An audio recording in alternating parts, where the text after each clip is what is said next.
اعوذ باللہ من الشیطان الرجیم بسم اللہ الرحمن الرحیم۔ اب آئیے بسم اللہ الرحمن الرحیم، اب یہ سورہ بقرہ شروع ہو رہی ہے۔ سورۃ البقرہ جو 286 آیات پر مشتمل ہے، تقریباً 2.5 پاروں پر پھیلی ہوئی ہے۔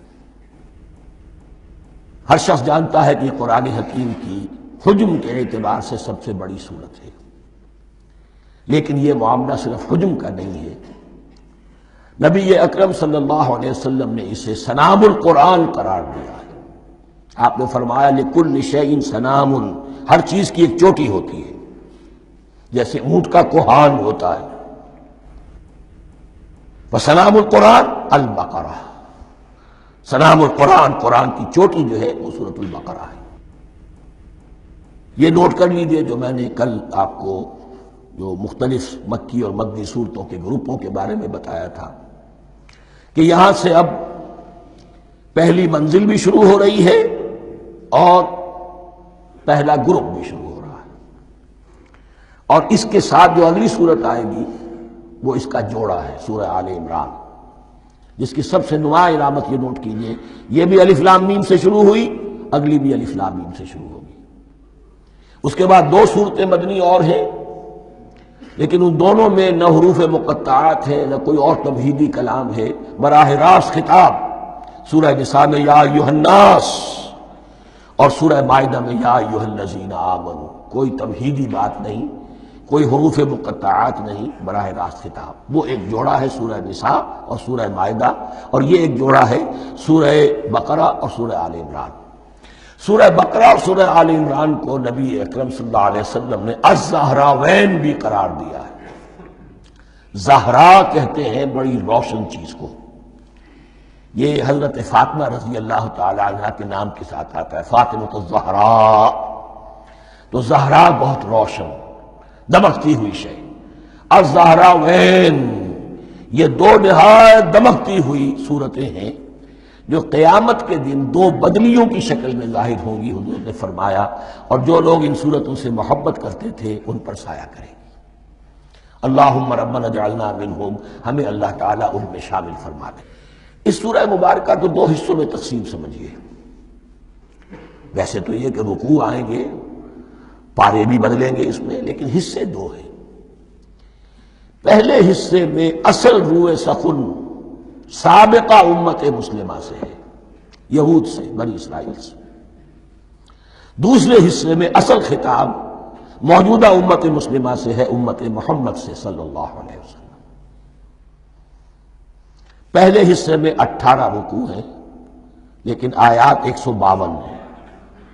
دوسرے حصے میں 22 رکوع ہیں، لیکن آیات 134 ہیں۔ گویا کہ اس سے آپ کو توازن نظر آئے گا کہ اگرچہ ادھر رکوع کی تعداد کم ہے 18، لیکن آیات کی تعداد زیادہ ہے 152۔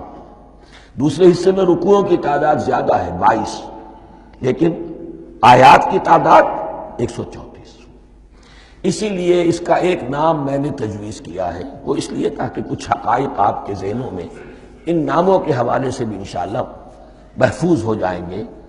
سورۃ الامتین، 2 امتوں کی سورت، اس لیے کہ تقریباً نصف اس کی ساری بحث جو ہے، مرکزی بحث، وہ سابقہ امت مسلمہ بنی اسرائیل، اور دوسرا نصف اس میں سارا خطاب وہ ہے موجودہ امت مسلمہ، یعنی امت محمد صلی اللہ علیہ وسلم۔